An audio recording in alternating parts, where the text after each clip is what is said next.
और नोएडा की बात कर लेते हैं। पुलिस ने कल हुई ट्रक ड्राइवर की हत्या का खुलासा कर दिया है। रबुपुरा पुलिस ने मुठभेड़ में आरोपी को गिरफ्तार कर लिया है। पकड़ा गया आरोपी भी ड्राइवर है और यमुना एक्सप्रेस वे पर कल ट्रक के अंदर ड्राइवर का शव बरामद किया गया था।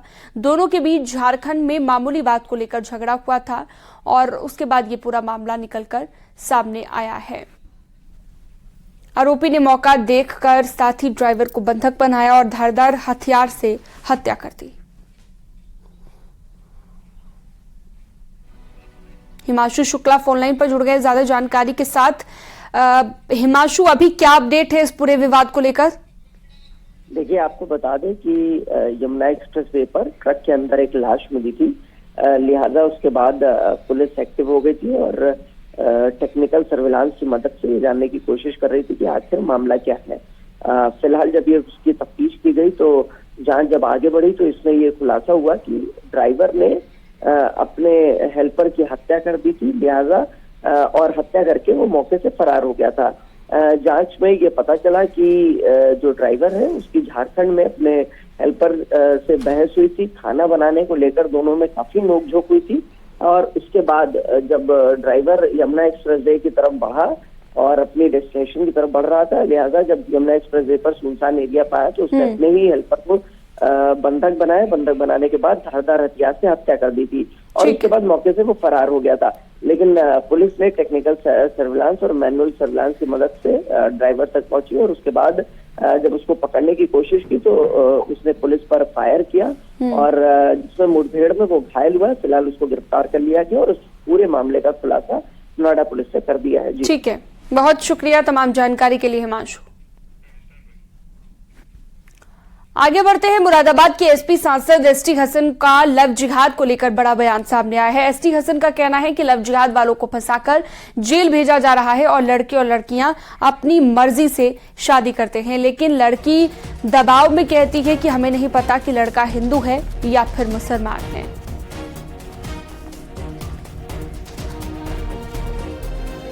देखिए, ये 21वीं सदी की बड़ी नई टर्म है लव जिहाद, और किसके लिए है वो आपको पता ही है। इस लव जिहाद वालों को तो ये वैसे ही फंसा रहे हैं और उनको बराबर जेलों में भेज रहे हैं। मैं समझता हूँ हनी ट्रैप का भी जिक्र होना चाहिए था इसके अंदर। 21वीं सदी में कौन ऐसी बालिग लड़की है जिसको ये नहीं मालूम होगा कि वो अपने शरीक हयात को चुन रही है कि वो किस मज़हब का है। बच्चे एक दूसरे से मोहब्बत करके, इश्क करके और शादियाँ कर लेते हैं, और जब समाज का दबाव पड़ता है या भगवा ब्रिगेड का दबाव पड़ता है तो फिर वो कह देते हैं कि हमें नहीं मालूम था कि ये हिंदू है कि मुसलमान है। सीएम योगी आदित्यनाथ गोरखपुर के दौरे पर हैं। मुख्यमंत्री आज सुबह जनता दरबार लगाएंगे और लोगों की समस्याएं सुनेंगे। वहीं इंसेफ्लाइटिस को लेकर भी 10 बजे गोरखपुर मंडल के अधिकारियों के साथ मुख्यमंत्री बैठक करने वाले हैं। इसके बाद दोपहर 12 बजे 30 करोड़ की लागत से बने वेयर हाउस का उद्घाटन करेंगे और इस वेयर हाउस से 1000 लोगों के रोजगार मिलने की उम्मीद है।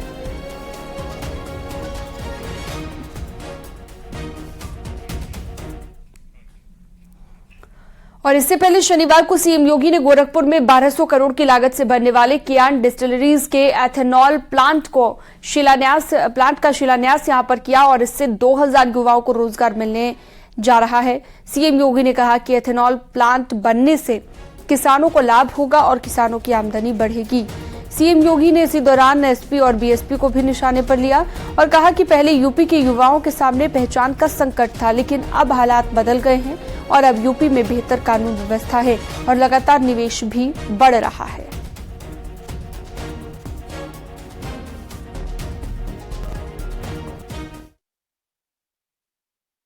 आज उत्तर प्रदेश के अंदर डबल इंजन की सरकार कार्य कर रही है। आज से 6 वर्ष पहले उत्तर प्रदेश में निवेश करना एक दूर की कौड़ी थी। लोग डरते थे क्योंकि कोई व्यक्ति सुरक्षित ही नहीं था। जब व्यक्ति ही सुरक्षित नहीं तो उसकी पूंजी कैसे सुरक्षित रहती? व्यक्ति ही सुरक्षित नहीं तो पूंजी कैसे सुरक्षित? और इसलिए कोई आता नहीं था। जो पहले से आया था वो भाग रहा था, यहां से यूपी छोड़ के भाग रहा था। और भाइयों बहनों, पिछले 6 वर्ष पहले की स्थिति क्या थी? 6 वर्ष पहले उत्तर प्रदेश का नौजवान न उत्तर प्रदेश में नौकरी पाता था, और अगर उसने कह दिया कि मैं उत्तर प्रदेश का हूं तो देश के अंदर भी उसके लिए कोई ठौर ठिकाना नहीं था।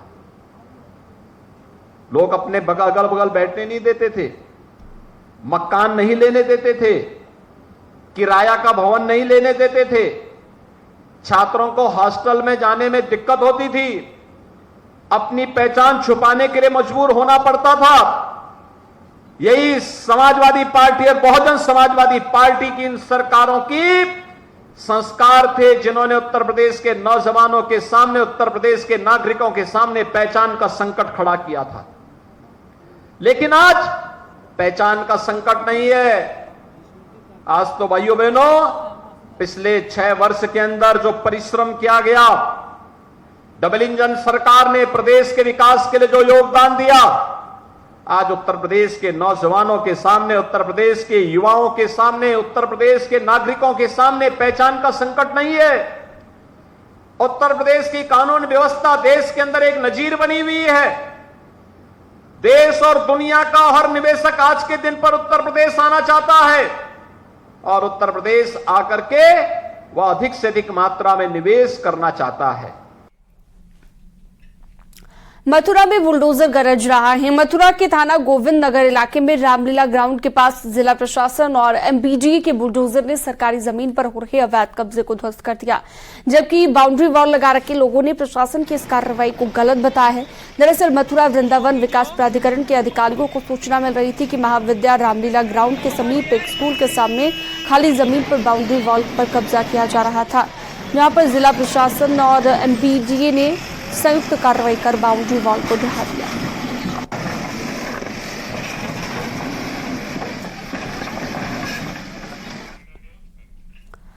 आगरा के तीर्थ बटेश्वर में पूजा करने के लिए पहुंचे और 2 लड़के नहाते वक्त यमुना में डूबने लगे। एक लड़के को बाहर निकाल लिया गया, लेकिन दूसरे की तलाश अब भी की जा रही है। पूरा मामला थाना बाहर क्षेत्र के तीर्थ धाम बटेश्वर यमुना घाट का है।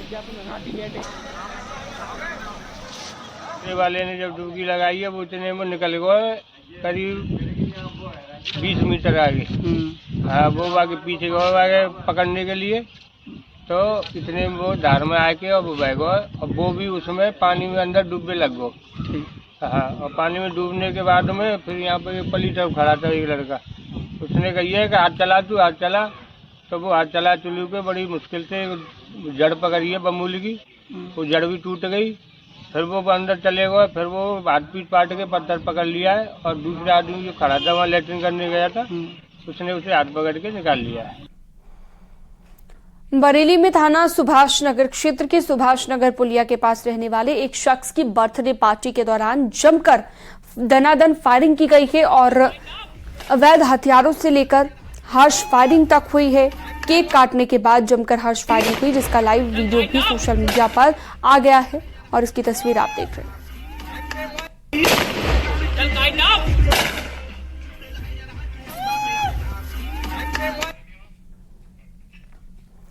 और आगे बढ़ते हैं झांसी से अगली खबर। आबकारी विभाग ने पुलिस के साथ मिलकर नशे के खिलाफ ज्वाइंट ऑपरेशन चलाते हुए 2 शराब तस्करों को गिरफ्तार कर लिया है। प्रशासन की टीम की तरफ से अवैध शराब फैक्ट्री पर छापेमारी की गई, 400 लीटर अवैध शराब बरामद की गई है और इसके अलावा 4000 लीटर लाहन नष्ट कराई गई।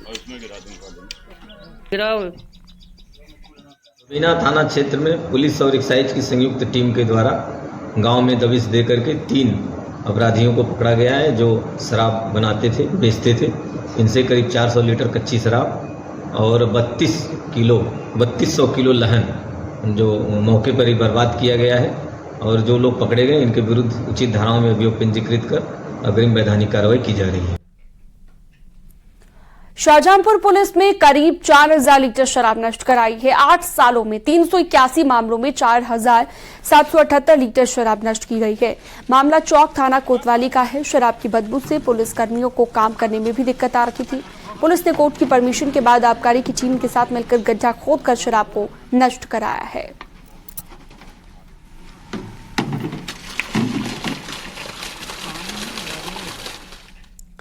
फतेहपुर में पुलिस ने अंतर्राज्यीय शराब तस्कर गिरोह का पर्दाफाश किया है। पुलिस ने करीब 35 लाख कीमत की अंग्रेजी शराब बरामद की है। साथ ही पुलिस ने एक तस्कर को गिरफ्तार कर लिया है। पुलिस ने 553 पेटी अंग्रेजी शराब की बरामद की है। डीसीएम में भरकर झारखंड ले जाई जा रही थी शराब। ललौली पुलिस और आबकारी विभाग की संयुक्त टीम को बड़ी कामयाबी मिली है। थाना ललौली के खतौली से गिरफ्तारी हुई। रसीद अंदर डाल दो या ऊपर फेंक दो, ऊपर फेंक दीजिए। और अगली खबर है मऊ से। पुलिस ने मुखबिर की सूचना पर 20 किलो गांजे के साथ 2 तस्करों को गिरफ्तार कर लिया है। दोनों के पास से 20 किलो गांजा और अलग अलग मोटरसाइकिल बरामद की गई है। करीब 2 लाख का गांजा बरामद किया गया है और पुलिस गिरफ्तार आरोपियों से अब पूछताछ में जुटी हुई है। थाना कोपागंज का ये मामला है। कोपागंज पुलिस ने कल जो है राम ब्रिजेश और पंकज राजभर को पकड़ा है। उनके पास से 21 किलो गांजा और 2 वाहनों पे जा रहे थे हिलसा के पास। उनको कहीं से सूचना मिली कि ये लोग मादक पदार्थों की तस्करी कर रहे हैं और पकड़े जाने के बाद ये बात पूछताछ पर प्रकाश में आई कि आसाम से ले आके पड़ोसी जनपद में और यहाँ ले जाके अपने लाभ के लिए बेचते हैं ऊँचे दामों पर। तो लगभग उसकी कीमत 2 लाख के आसपास होगी। बाजारी मूल्य जो होगा 2 लाख के आसपास होगा। आज यानी कि रविवार को यूपी के स्कूल खुले हुए हैं। आजादी के अमृत महोत्सव के तहत प्रदेश भर में चल रहे हर घर तिरंगा और मेरी माटी मेरा देश कार्यक्रम के तहत स्कूलों को खुला रखा गया है आज। और इस कार्यक्रम के तहत बेसिक और माध्यमिक स्कूलों में कई तरह के कार्यक्रमों का आयोजन आज किया जा रहा है। इस दिन बच्चों के लिए मिड डे मील भी यहाँ पर बनेगा।